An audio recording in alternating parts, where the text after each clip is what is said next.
Toi, tu as dansé dans quel événement ce haka-là? En fait, la première fois où on a dansé, c'était un spectacle de l'association de Montpellier. Je crois que c'était en 2016.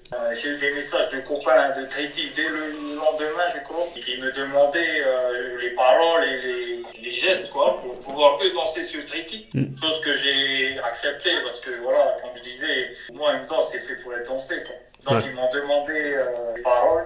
Après, ça a commencé à être dansé sur Tahiti. Et puis, je suis revenu en fin de la même année. Il y a eu l'élection d'abord Miss Tahiti, où justement la présidente m'avait contacté pour faire venir carrément le groupe de Montpellier au spectacle de l'élection, mais ça n'a pas pu être fait parce que Hmm. voilà, ça coûte cher. Donc moi j'ai réuni un groupe sur Tahiti avec des cousins et tout, donc on a dansé cette danse à l'élection de Miss Tahiti.